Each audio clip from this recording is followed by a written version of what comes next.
Thank you for joining us for this evening's event. My name is Rachel, and I'm one of the event hosts at Powell's Books here in Portland, Oregon. Tonight, we are so honored and excited to welcome Dr. Kathryn D. Sullivan.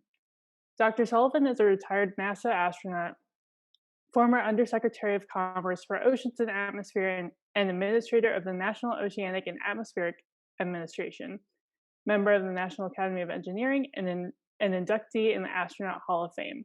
The first American woman to walk in space, she also has the distinction of holding 3 Guinness World Records. 1, the first woman to reach the Challenger Deep, the greatest vertical extent traveled by an individual within the Earth's exosphere, and the first person to visit space and the deepest point on Earth. Dr. Sullivan joins us this evening to present her new memoir, Handprints on Hubble, an astronaut's story of invention. As one of the first 6 women to join NASA's storied astronaut corps, Dr. Sullivan recounts how she and other astronauts, engineers, and scientists launched, rescued, repaired, and maintained Hubble, the most productive observatory ever built. She explains that maintainability was designed into Hubble and describes the work of inventing the tools and processes that made on-orbit maintenance possible. Because in-flight repair and upgrade was part of the plan, NASA was able to fix a serious defect in Hubble's mirrors, leaving literal and metaphorical handprints on Hubble. This evening's event will include an audience Q&A. Please use the Q&A button at the bottom of your screen if you'd like to ask Dr. Sullivan a question. As well, if someone has typed a question that you'd also like to know the answer to, please upvote that particular question by clicking the thumbs up button. And most importantly, please consider supporting Dr. Sullivan and Powell's by purchasing a copy of her new book from us. A link to purchase the book will be shared in the chat a couple times this evening. Please also consider following us on Twitter, Facebook, and Instagram. And without any further ado, it is an absolute honor to welcome Dr. Sullivan. Thank you for joining us tonight. Hey, Rachel, great to be with you. And to the, 129 and still rising folks who signed on today, thank you so much for taking some of your evening to be part of this conversation. I really look forward to taking your questions in just a little while. What I'd like to do to start with, though, is share some images with you, tell you a little bit about the book and some of the backstory that's not in the book. You know, how it came about that I wrote this, some of the deeper historical things that I was thinking about as I did the research and that motivated my undertaking what is always the arduous challenge of putting together a book. So this is the cover of the hardcover edition of Handprints on Hubble. The paperback looks very different. The paperback publisher went with an even bigger picture of me, which is always a little off-putting to me, because to me it's about the story and all of the people who made the story possible, not just me. I'll come back to that point as we go through this. So one element of Handprints on Hubble is my life story in concise form, and mainly as a vehicle to tell the rest of the Hubble story that I wanted to focus on. So my goal in writing it was to write it in a way and with the stories that would make you feel like you were perched on my shoulder as I went through, a really wonderfully adventurous and inquisitive life. Rachel mentioned I was one of the first 6 women astronauts selected to join NASA in 1978. You see the 6 of us here. Our group was 35 in number altogether, and we were the first batch of astronauts selected specifically to fly in the Space Shuttle program. When we were chosen, it was imagined that the Space Shuttle was going to fly, very, very frequently, tens, if not dozens or more times per year. So NASA figured it would need a large cadre of astronauts. And the shuttle was not just a little capsule that, took astronauts somewhere and brought them home. It had a really very roomy cargo bay. It was going to deliver satellites to orbit, for example. NASA also wanted to prove that it could retrieve satellites and bring them back, so you could refurbish them or upgrade them. It could repair them in situ, in place, in orbit, and it even could refuel them. So it was going to carry lots of different cargoes, from NASA science experiments to university science experiments to commercial satellites to Defense Department satellites. So they reckoned they would need a large cadre of astronauts, because everyone's going to be training a lot and flying a lot. and they would need a wider range of skills in the astronaut corps than they had ever had before. A whole cadre of scientists and engineers, and in addition to the cadre of test pilots that would fly the vehicle. So we were, all six of us were in that cadre of scientists and engineers that was called mission specialists. Here we are, we ranged in age from 26. I was just 26, Sally Ride was a few months older than me, up to Shannon Lucid was 39, I think, at the time. So quite an age span. Shannon was a biomedical PhD. Ray Seddon was a surgeon. I was an oceanographer. Judy Resnick, an electrical engineer. Anna Fisher, an emergency room doc.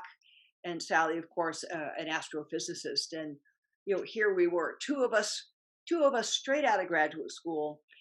One of us with quite a lengthy career already under their belts. And we started this grand adventure together in 1978. One of the fun stories I tell in the book is about this moment, or this day, the day that we were all first introduced to the world at large. And of course, 35 people were introduced to the world at large. But of those 35, 10 were very unusual people. Unusual in the sense that no one had ever seen astronauts of that sort before. 6 women, there'd never been women, earned the title of astronaut before. 3 African Americans, there'd never been an African American astronaut, and 1 Asian American. And so our class pretty quickly began to refer to ourselves as 10 interesting people and 25 standard white guys, because the 10 of us, and in particular, we 6 women, were barraged with media interviews for hours and hours on end this day. And none of us had ever been the subject of a media interview before. So I tell the story about how we discovered the dodge of ducking into the ladies' room between each interview. We did every interview solo, and we would pass each other in the hallway going from one interview to the next one and duck into the ladies' room where none of the reporters could go and compare notes on who was asking for what, or how hard is this guy probing about your love life, or what odd angle, trying to play a stereotype, or just be silly about it all, who was playing which angle and how had you handled it. Do we all want to handle it about the same way? It was a pretty hilarious, fun first day to be wearing that blue flight suit, I gotta tell you.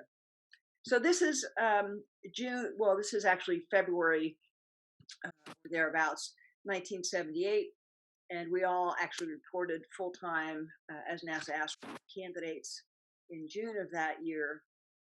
And we were at the back end of the line. There were about 30 astronauts in line ahead of us to fly the earliest space shuttle missions. Our class began to get assigned flights that launched in 1983, and of course Sally Ride, shown here on the right, flew in space in June of 1983. And around about September, October of that year, it was announced that there would be another flight in 1984, 85, that would include Sally Ride on her second mission as the sort of flight engineer, and would include me as a chief payload scientist and spacewalker. And there was this moment of real euphoria around the Johnson Space Center that Sally Ride would be the first woman to fly in space twice, and I would be the first ever woman to do a spacewalk. You have to stop for a moment and remember that these are the years of the Cold War. So it's the United States and the Soviet Union both kind of vying for supremacy in space and for top of mind recognition with the public around the world. And the Russians, the Soviets, of course, famously flew the first woman in space, Valentina, back in the 1960s. From the 1960s to 1983, there was no sign of any woman in the cosmonaut program, not in training, not in any of the flights, right up until a few months before Sally goes on her first flight in 1983. And all of a sudden, out of the woodwork in like March of 83, a very accomplished pilot named Svetlana Savitskaya pops up and flies in space. So the first woman to really do a long space flight is Svetlana Savitskaya. Well, when it is announced that Sally will make a second flight and I will do a spacewalk, everyone at the Johnson Space Center thought we would each get those famous firsts. And Sally and I, of course, figured that the Soviets had already seen that press release, and Svetlana was probably going to get a second flight and get to do a spacewalk. And sure enough, in July of 1984, just a few months before our flight together, Svetlana got her second flight and got her spacewalk. I actually met her once in 1985, about a year and a half later, and it was still very tense times diplomatically between our countries, but I teased her a little bit that she owed us her second flight and her spacewalk. And I don't think she was completely amused by that comment. But this picture here is one of the illustrations in Handprints on Hubble. And this is on the launch pad, 39A at the Kennedy Space Center. The Space Shuttle Challenger is right through that hatch between Sally and this technician. And the way the seats are laid out in the cockpit, Sally and I are the last two to get aboard. And as you look at this picture, I'll bet all of you are saying that it makes perfect sense. Kathy and Sally are synchronizing their watches before they get on the spacecraft. Yeah, I got that. Let me read a little bit from the book to tell you what's really happening in this picture. Here we go. The seating arrangements in the cabin dictated that Sally and I would board the shuttle last. We waited our turn in the small chamber just outside the hatch, known as the White Room. We were keenly aware that the cameras above our heads meant our every move was being monitored by the Launch Control Center, and probably broadcast on national television as well. After a few minutes of idle chit-chat, we decided we really ought to appear to be doing something more important than merely hanging around waiting. Watches are always synchronized before a big mission in the movies, so we decided to pretend we were synchronizing ours. Happily, there were no microphones in the White Room to hear us saying, "What do you think the news anchors are saying about us right now?" Or, "Do you think we've stretched this out long enough?" When we returned from the flight 7 days later, I'm delighted to tell you that our crewmates and our staff had collected all the newspapers and the coverage of our flight. This picture figured prominently on the front page of a lot of newspapers on October 6th, 1984, the day after we launched. And in almost every instance, the caption read, "Kathy Sullivan and Sally Ride synchronized their watches before boarding the Space Shuttle Challenger for their historic mission," which we loved. We won that one. Kind of silly prank that Sally in particular was really good at thinking about and coming up with. So that was the first flight, and before the year was out, the end of 1984, my boss called me over to his office and assigned me to a second mission, and it was the mission that was going to carry the Hubble Space Telescope to orbit. And this is one of the artist renderings from that time. It was the shuttle, supposedly heading back to Earth, and Hubble with its big solar arrays and big antennas orbiting above the Earth, with the stars being made to look much closer than they really look from orbit. But about this, I was also serving on a presidential policy commission at the time I got this assignment. And through that policy commission, I became aware of another artist's rendering done much, much earlier than this one that really was my first glimpse of the historic arc of the Hubble Space Telescope and how it intersected with the arc of my life. So here is that painting. This painting was done, it was actually created in 1951 by an artist named Chesley Bauma, still quite a renowned space artist. And it was used to illustrate an article that Wernher von Braun wrote, which came out in a magazine called Collier's the following year, 1952. And the painting describes von Braun's vision for what the future in space might be like. Now let's stop for a second. We're talking 1951. World War II just ended 6 years before. Most of Europe is still in ruins. Britain, for example, is still living on food rationing and gas rationing. Sputnik is 6 years away. Yuri Gagarin's flight orbiting the Earth and Alan Shepard and John Glenn, they're 10 years away. So there is no such thing as spaceflight when this painting is done. No one's ever done any of that. And as you can tell, the article in von Braun's vision is there will be an orbiting station. This looks kind of like Arthur C. Clarke's 2001 station. See a couple of astronauts doing something on the outside of the station. There will be a spacecraft, a winged craft, that's designed specifically to very efficiently carry people from down on Earth up to the space station. It will just shuttle back and forth. It's like, building a specialized truck. That's just the thing it will do.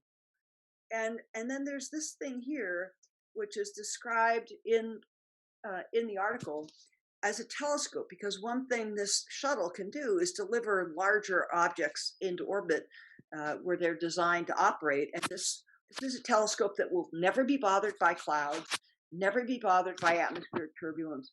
And because the shuttle can bring people back and forth frequently, it even can have astronauts, swap instruments and do repairs and take care of it.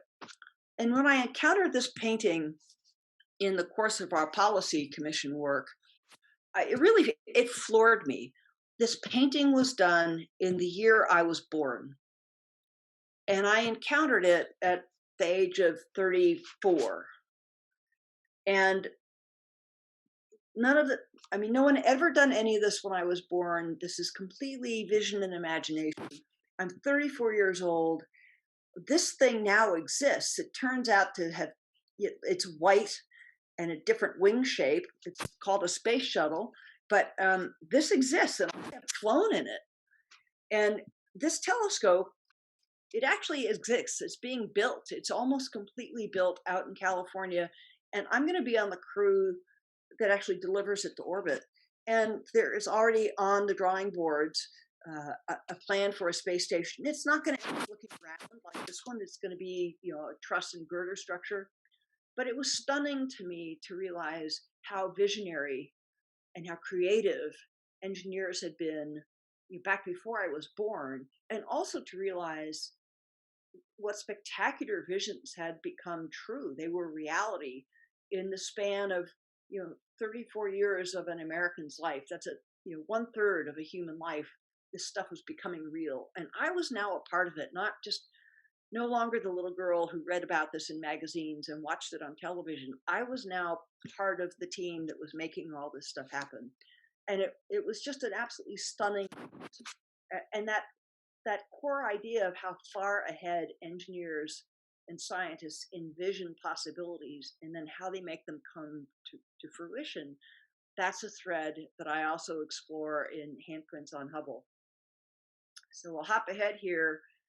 When I see that photo, when I encounter it in my policy work, this is what Hubble, the real Hubble, looks like. Here it is in its assembly cradle, out in this super clean room. This back wall of this room is think of a basketball court tipped up on its end. It's a huge room. It's 100 feet long. It's cleaner than any hospital operating room on the planet. That's where Hubble was assembled to keep the mirror hyper clean. These are all people, by the way, to give you a sense of how big Hubble is. Huge machine.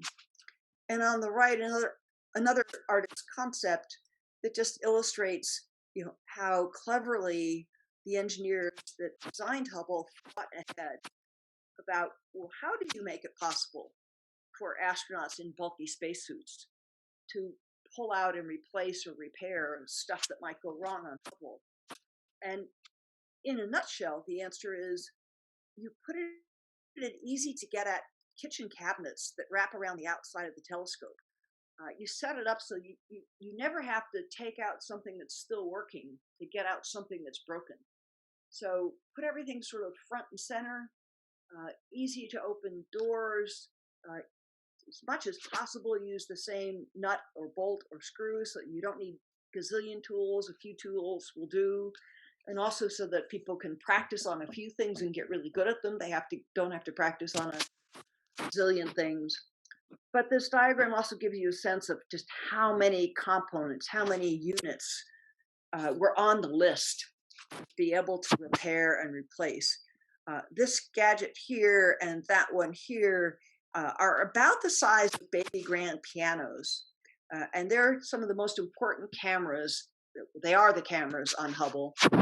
This is the camera that makes all the super duper glorious pictures we've seen, these other cameras are specialized to make very precise angular measurements called astrometry, but also to help navigate the telescope. Spectrometers and other scientific units here, star trackers. Most spacecraft figure out where they are by taking a fix on a star and doing the math. These are the star trackers that would do that.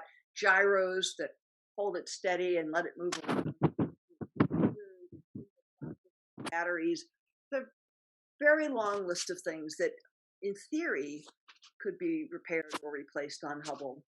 And one of the challenges that we faced when we got started working on this in 1985 was, the philosophy was there and the architecture was there, but no one had actually begun to build the tools that would make it possible. And so we ended up focusing first and foremost on the tools we might need if something went wrong on our mission when we were delivering Hubble. And then we kept digging deeper and deeper into other things that could break, including a box or a unit, a component that might break that you had not planned on asking astronauts to repair. But once NASA realized it was never going to bring Hubble down to Earth for repair, it was going to have to do all of it in orbit, suddenly the list of things that we needed tools for just about exploded. So how do you go about figuring out how to do those jobs and then designing the tools? You start with the big picture. And we worked on the big picture underwater. So these are gigantic swimming pools, big enough to sink full-scale sizes of the Hubble telescope. In one pool, we had to cut the telescope in half and put the back end here and the rest of it here. But this let me and Bruce McCandless, and I think this is now me and Bruce here, we could sort of block out the choreography. If your job is to take this big scientific instrument out, who needs to be positioned where do you have to have a handle to hold on to? Who can see? Can we see what we need to see so we don't bump it or break it? I need to be able to hold still somewhere, so I need something like this to lock my feet into so I can hold still and move this thing around. All of that sort of, the macro detail. We spent hundreds of hours underwater improving and refining these details and bringing other astronauts in to do it too, so that we didn't make the mistake of tailoring everything just to Bruce and to me. And then you need to focus. So here's that foot restraint platform that you saw. This is a whole Hubble invention. There's so many places you need to work on Hubble and so many odd angles to reach. And astronauts do come in different sizes. So we needed a lot of adjustability. You could adjust the up and down here. You could make this arm longer or shorter. You could rotate and pivot here. And very importantly, even once you had your feet locked in here, you could tip yourself front and back or swivel left to right just by tapping one of these pedals with a toe. So this let us save a lot of time at different work sites and accommodate a wide range of astronauts. It did not exist before Hubble, and it's now everywhere on the International Space Station. Here's another example. This thing is about 3 feet long and it weighs about 35 pounds. On our flight to deliver the telescope to orbit, we had a particular problem. If something broke and we needed to go out on a spacewalk with wrenches and override it, do it by hand, we would have to transport this bulky gadget out to that workplace. And we had to figure out how to do that by tethering it to the spacesuit in a way that wouldn't let it drift around and float around and bang into the telescope. So we had to create a tether that could be rigidized and keep this big gadget behind us and away from us. We called that a semi-rigid tether. It continues in use today on the International Space Station. And here's a bit of a video clip. This is the International Space Station. This is the station airlock. This is the start of the first all-female spacewalk by Christina Cook and Jessica Meir. And I'm going to run the video. I want you to watch here. This is that tether, which Jessica is using in the same way we did. Her first task is to transport this probably bag of tools out to their work site. And she needs to be able to attach it to her suit in a rigid way that keeps it off to the side. She knows where it is, it's not banging around, but she has her hands free to maneuver and make her way to that work site. And that was exactly the challenge that we had with that foot restraint on the Hubble deployment mission. So there was an inkling of this device before we began work on it. Some engineers before us they'd started on a concept like this, but they hadn't identified a real need for it. So the idea went on a shelf. And when we realized what we needed to do, some of the EVA tool design engineers, they realized, wait, we had a thought about this before. Let's go dust off that idea and see if we can improve it and get it to where it really works. We did that for Hubble, and it carries on in use today on the space station. Then there are the tools themselves. Here's one example. Hubble has a lot of electronic boxes with very large cables that go into the box, a lot of pins, so you need a lot of force to push this connector back onto its seat. And these little rings here at the bottom twist and lock the connector on. They are really hard to turn. And as you can see, the connectors are spaced really close together. I could not get my bare fingers or my latex glove fingers, I could not get my fingers in here to loosen these connectors in the laboratory on the ground. With a spacesuit glove on, you're never going to get it done. But there was no wrench.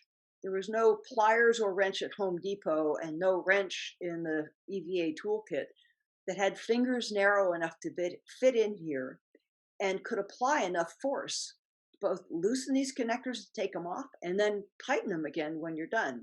So we called it a 90-degree connector tool. Astronauts are not brilliant at naming, but this was one of the tools created for Hubble for the specialized purpose of these connectors. Here I'm working with what's a pretty typical ratchet wrench. We had to make the handle larger because your hands are very fat when you're wearing a spacesuit glove. And we had to design a torque limiter so that we wouldn't strip out screws. And then we had to make a set of extensions of different lengths, from 2 inches at the shortest to 24 inches at the longest, again, because there were hundreds of different bolts on Hubble that you might need to get at over the course of its lifetime. And it was our job, before we ever put Hubble in orbit, take every one of these tools out to the telescope. This is a real Hubble box in the lab. This is Hubble's solar array.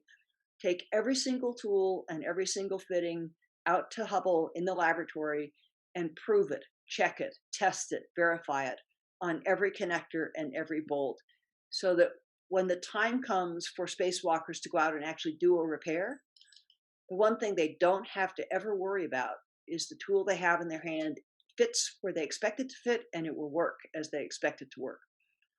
And that sounds trivial, but I tell you, I describe in the book the backstory, some events in 1984, 3 different really daring spacewalk satellite rescue or repair missions in 1984, where one tool didn't fit because of something really small, like no one told you that little thing was there.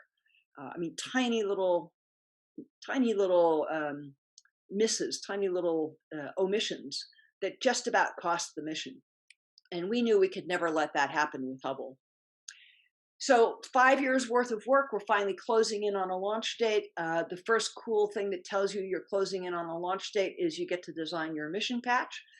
This is the one that we designed for Hubble. We fretted endlessly over, this goes from blue to red. The shuttle is flying towards you, so it would, the Doppler shift would not be from blue to red, it would be the other way around. Only astrophysicists and engineers could obsess over something like that on a patch, but we did. And 3 weeks before the mission, you always do, in the shuttle era, we would always do a very detailed dress rehearsal of the countdown with the full team. Everybody in Houston is full up at mission control, launch control is full up, the European support centers are full up, and we would suit up, go out to the launch pad, and basically live a very detailed, full replica of launch day, just to go through the motions. And on the side of those couple of days, we would have this emblem turned into some nice sort of lapel pin or tie tack size enamel emblems, and we would get 1,000 of them, and go out. We, the flight crew, would go visit with all the engineers who'd been working to get the space shuttle and the cargo ready for our launch, and say thank you to them. Acknowledge their work, thank them for their good work, and give them one of these pins. It was a really big deal to have an astronaut present you a pin, their mission emblem, as a reward for your great work. And here is one of those pins that we had made. Someone had the good idea to put this little extra crest along the bottom that was supposed to say launch team. And as you see, it did not quite say launch team. This would have passed spell check, by the way. I mean, that word is spelled correctly. It's just the wrong word. And we realized this before we began handing them out, and the NASA officials at the Cape were very embarrassed. They wanted to take them all back. We knew that the ground crew would actually love them even better because it was lunch team. And sure enough, there's I think 1,000 of these wandering around somewhere in everybody's personal collections. They are highly coveted items. This is actually a picture of the last remaining one that I have in my collection. So finally, we're here. It's April 24th, 1990. This picture was taken by an IMAX camera out in the cargo bay of Discovery, just moments after Steve Hawley released the grapple fixture and pulled the arm away. Bruce McCandless and I, who had worked on the telescope for 5 years, are actually not seeing this picture because this solar array had actually jammed during deployment, and we had hopped into our spacesuits, and we were right down here. This is the airlock hatch on Discovery, and we're actually locked inside the airlock right here, staring at a blank white wall, while Lawrence Shriver and Charlie Bolden and Steve Hawley released Hubble and backed the orbiter away. And we came home excited. It was, except for the solar array, it was a great deployment. It looked like everything is working fine. We're eagerly awaiting the first spectacular image from this incredible telescope. It's going to just blow us all away. It's going to be eye-watering, and it's so much better than anything you've ever seen. And of course, about 6 weeks later, by July, it turns out it is discovered that the primary mirror, 8-foot diameter mirror, was cut to the wrong shape. It's a little too flat. It's not quite concave enough. It's a little too flat. How much, when I say little, how much do I mean? If you take one single page in a hardcover copy of Handprints on Hubble and cut the page into 40 thin slices, it's like 1/40th of a page, 1/25th of a human hair. It's tiny, tiny, in absolute sense, but huge in optical terms. And it really was devastating to the telescope. NASA was maligned everywhere. As you can see, here's a Newsweek cover, but every late night talk show host had a field day ridiculing NASA. One of the Naked Gun movies added NASA to its ridicule list. It really felt like it could be the end of NASA itself, coming so soon after the loss of the Challenger shuttle.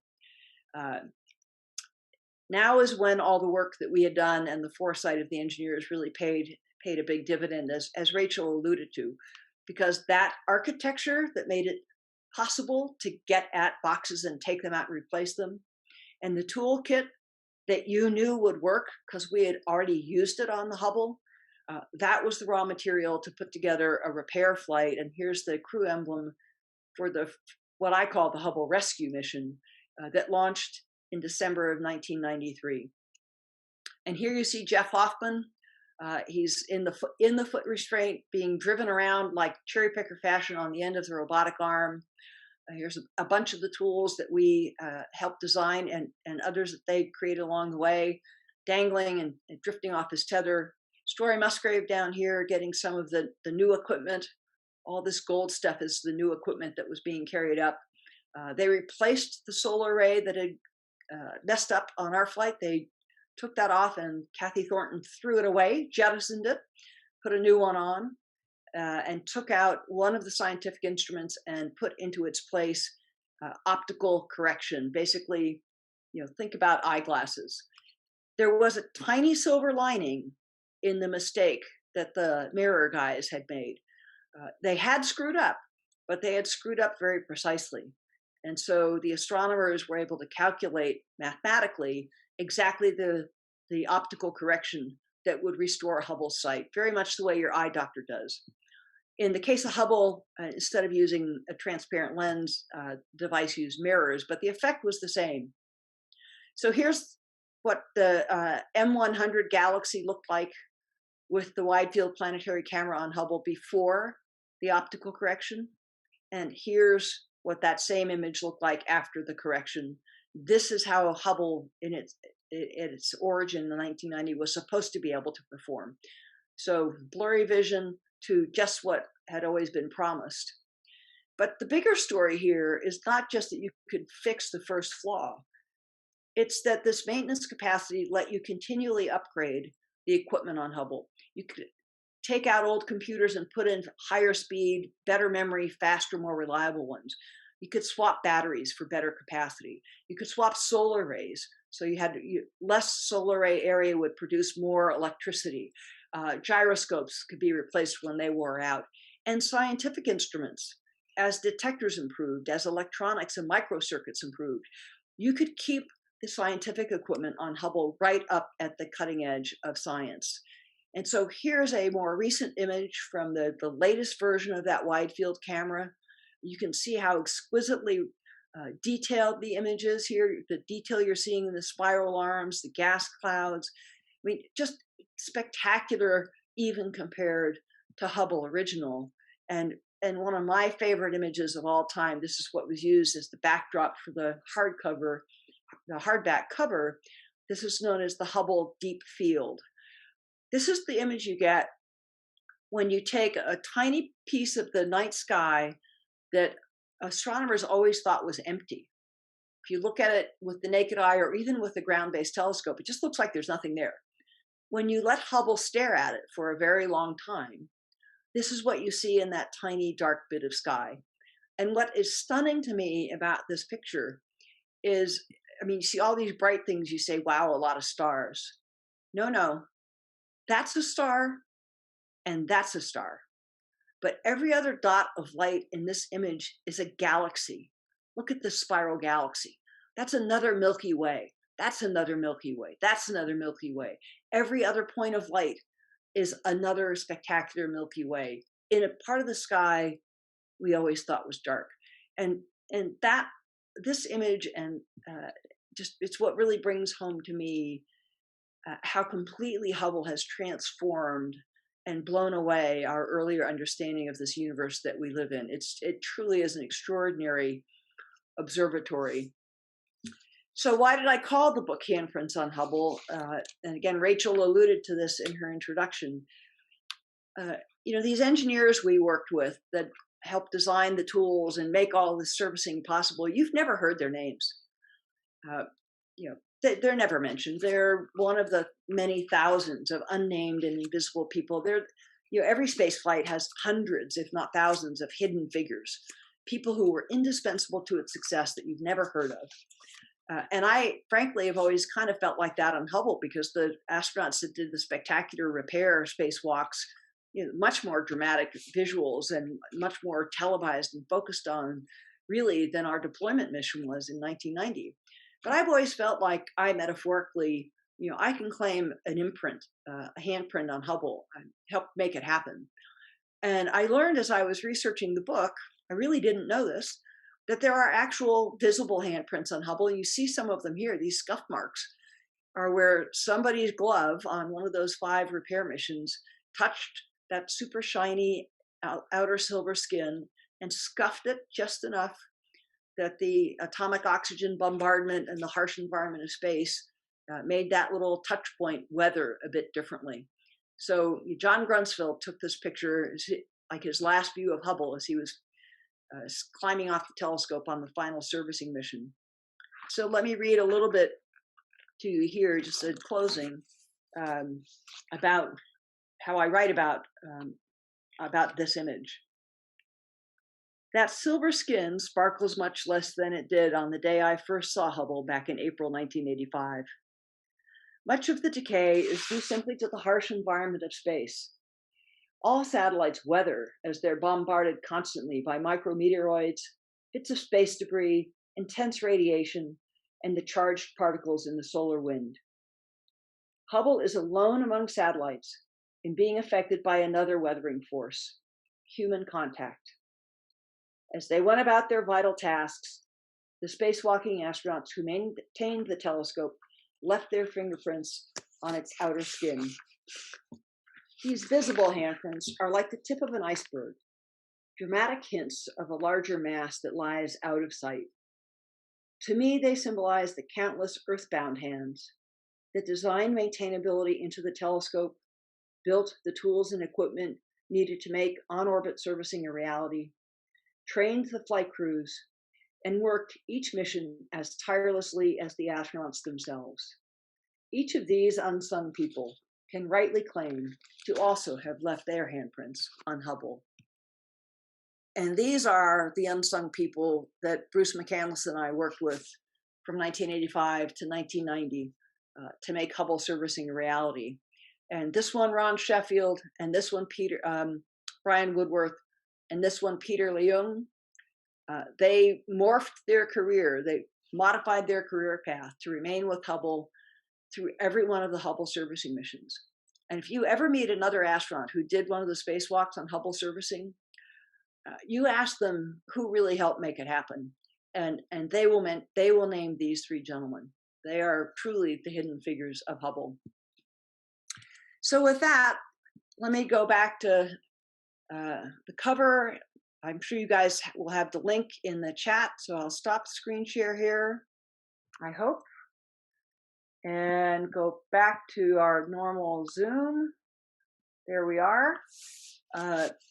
And let's go through some of the questions. I happen to know we've got a first up question from Theo, age 6, who beat everybody to the punch and submitted his question even before we got started.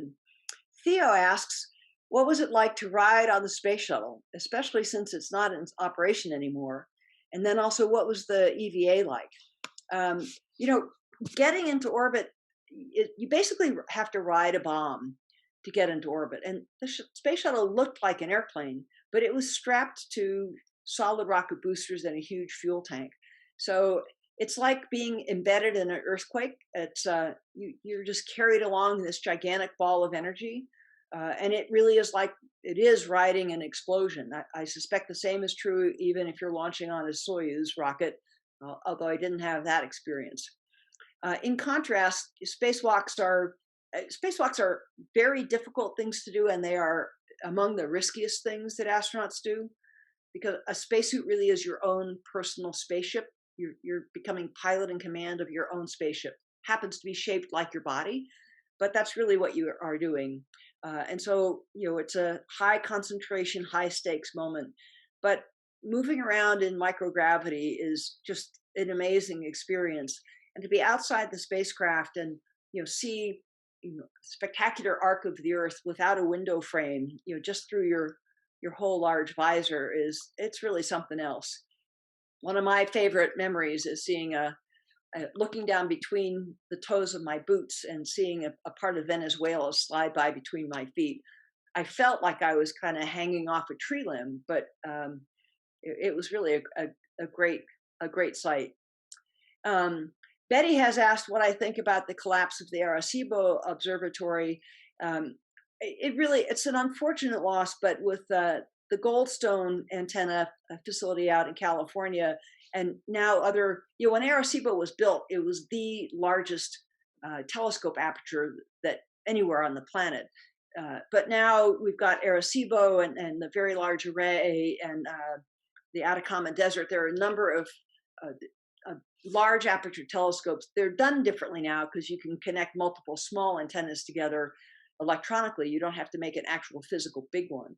So happily, it doesn't mark the end of the kind of science Arecibo could do, but it's, sort of a historical sad point, certainly. Jeff asks, Jeff may be asking a question that this geologist cannot answer. Can you give me an impression of how much better you can see the stars from orbit compared to on the Earth's surface, especially on a spacewalk with the naked eye. Um, Jeff, as an Earth scientist, you won't be surprised to know I was almost always looking the other direction. But I think the thing to remember is you're not measurably closer to those stars. You're out of the atmosphere, so your view won't be blocked by clouds or bothered by turbulence. But from a distance point of view, you're not measurably closer. Jeff Hoffman, an astronomer who flew on the first Hubble mission, as well as others, he always looked the other way, and he created a special shroud that he could put around his head so he could really dark adapt his eyes. To me, I would say it was like if you get your eyes super well dark adapted on a very high mountain on a very clear night, that to me was about the same as looking at the stars from orbit. Ken asks about how has all my experience with the man-machine interface at NASA shaped my thoughts about the future of this close interface, not only for people with disabilities, but also its ability to enhance normal performance. I always come at that question in a partnership mindset. How can it? What's the mutual enhancement using the best of both? I mean, I'm very much a go there, be there person. I've certainly used telepresence and remote sensing in a lot of my research, but the full sensory experience of being there, to me, has a value that just still does not come through purely electronic interfaces. So I think, if you're heading towards AI and really advanced automation and robotics, I still puzzle and muse over that myself, and I don't have a really great answer for you, but I think there are tremendous enhancement capabilities that I hope can give some people with deficits or disabilities a restoration of function and expand their opportunities. But it's a very fertile field. It's gonna amaze us over the next decades. Susan Hoffman asks, how do you handle fear? Is there something you used with your fears that could help us now with our fears? It's I'm not a very fearful person, I guess. I look at risk and I look at purpose. And there's always going to be some risk in anything. I mean, there's risk in walking down the street, and there's risk in getting in your car on the freeway. And all of us weigh risks without even thinking about them every single day. If you're going to launch into space or do a deep submersible mission, you think about those risks much more explicitly, much more clearly. And I've always been so driven by purpose and curiosity. I've never done any of the adventurous things I'm known for. Have never been done just for the sake of having the adventure, just for the golly gee whiz. There's always been some purpose that I found valuable and sufficiently compelling that I'm prepared to work with and lessen and deal with the risks. So it's that's not a great answer to your question, Susan, but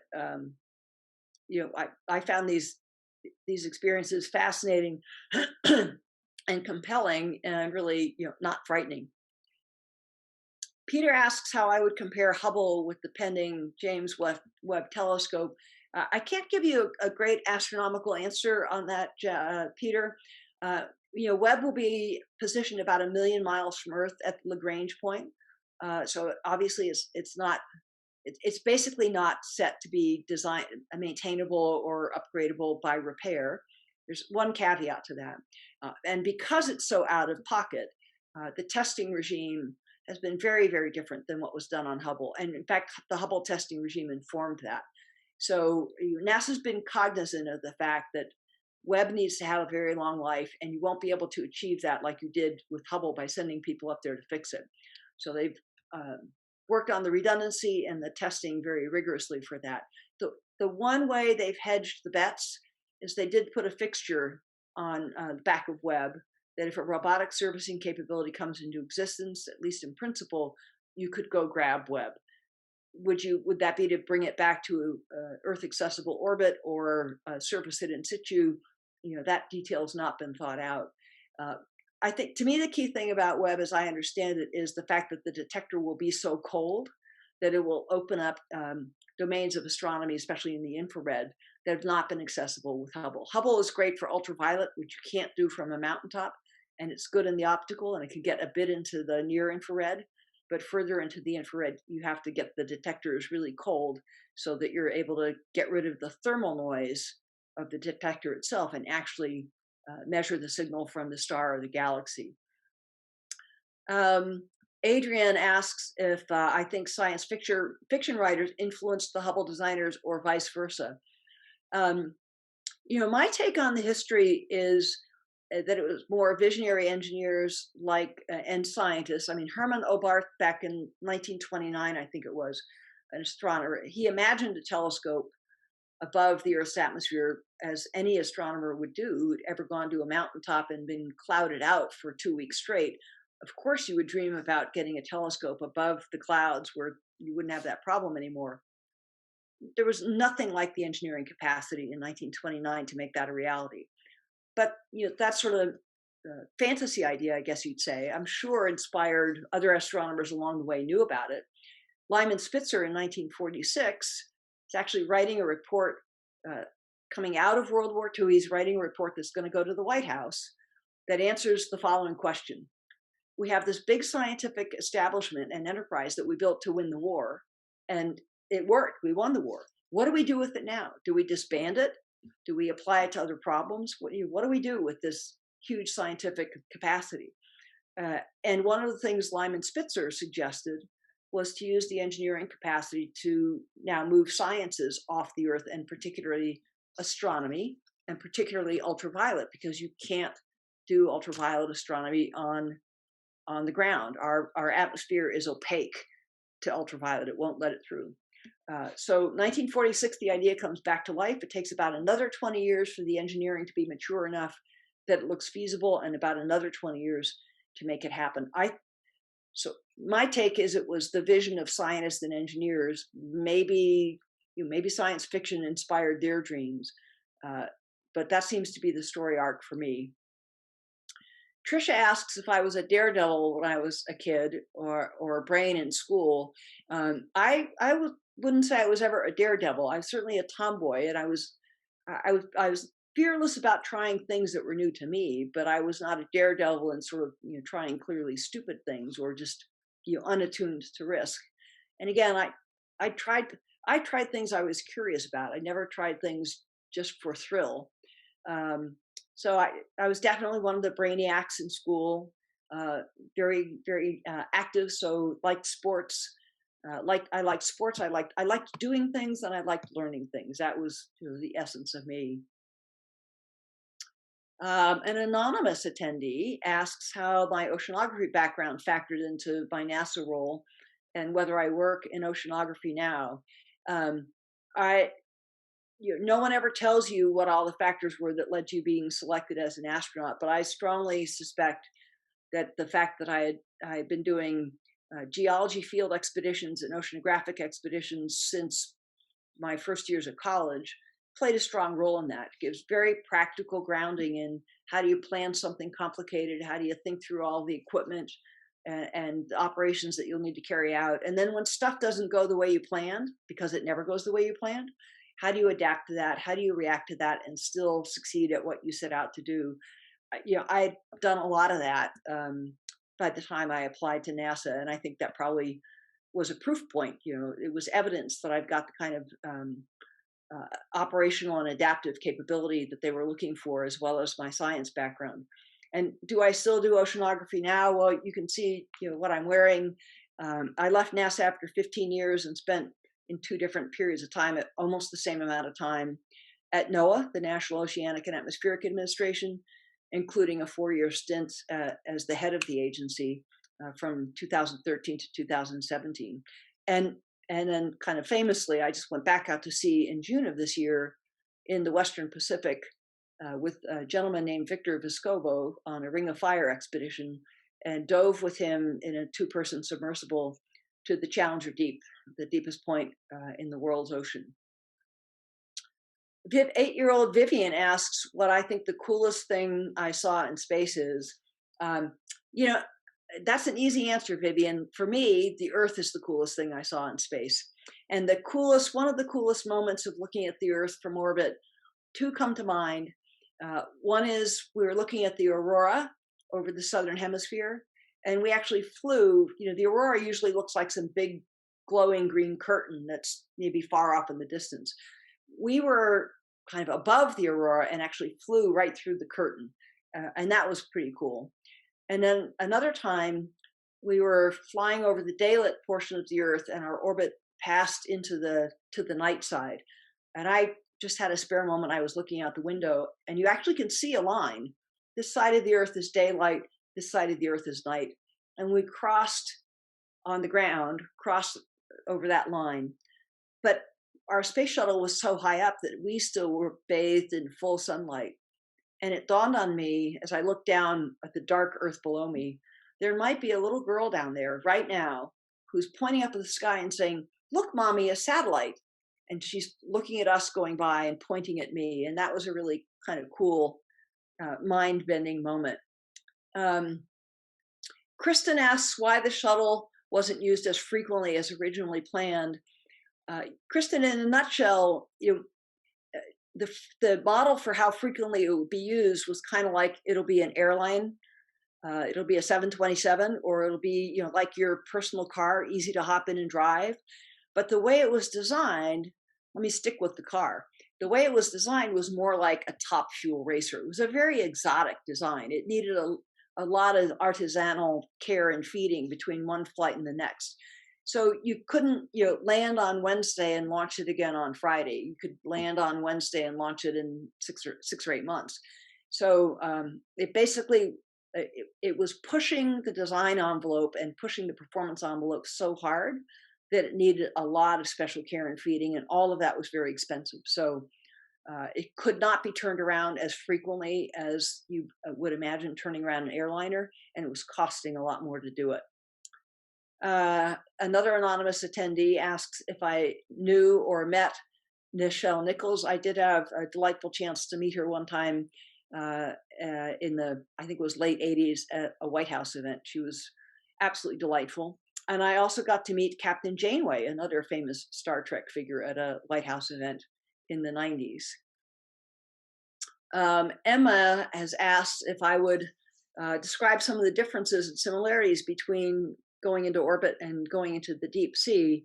And we're coming close to time, but I'll give you a couple of highlights. As I said, going into space is riding a bomb. It's intense, it's abrupt, it's explosive, it's very high energy. Going down to the deep sea in a submersible is like a serene elevator ride. You're just descending slowly. You've got voice communications with the surface. You're dressed like this in shirt sleeves, maybe with some extra winter weather gear because the temperature of the water outside is going to make it chilly inside the sphere. You can see about 1,000 miles when you look out the window of a spaceship, and you can see maybe 30 feet if you've got a lot of really powerful lights when you look outside a submersible. Anywhere below about 1,000 feet, there are no photons. You don't see any specific life forms when you look out a space shuttle window. You can see the fingerprints of life on Earth. You can see roadways and airports and the gray smudge that marks a city. You look out the window of a submersible, almost anywhere in the ocean, you will see life. Really fabulously, spectacularly adapted to all the oddities of those unique environments. And then the final thing is outside your spacecraft in orbit. Inside your spacecraft in orbit, there's one atmosphere of pressure, just the same air pressure that you're sitting in right now. Outside, there's zero air pressure. It's the vacuum of space. On a submersible, inside our submersible, when we were on the bottom of the Challenger Deep, it was 1 atmosphere pressure inside, just like we have here. And it was 1,100 times that much pressure outside, 8 tons per square inch. So put a hippopotamus on a single stiletto heel and stand one on every single square inch of the spacecraft, of the submersible. That's what we had. Rachel, how are we doing on time? Should we take a couple more, or are we about at the end? We're about at the end. I think that's a great note to land on. Great highs, great lows, but mostly highs, I think. Super. Well, they've been great questions. I really appreciate everyone being so engaged in the topic. I saw a couple of comments in the chat about folks who were eagerly looking forward to read the book. I do hope you enjoy it. Had fun writing it. I hope you have fun reading it. Yes. Well, thank you everyone for joining us for tonight's event. It was a pleasure to host Dr. Sullivan and welcome all of you. Please consider purchasing a copy of Handprints on Hubble by visiting us at powells.com. Dr. Sullivan, thank you so much. This was an absolute honor. Good night, It's been everyone. my pleasure. Good night, everyone. Stay safe.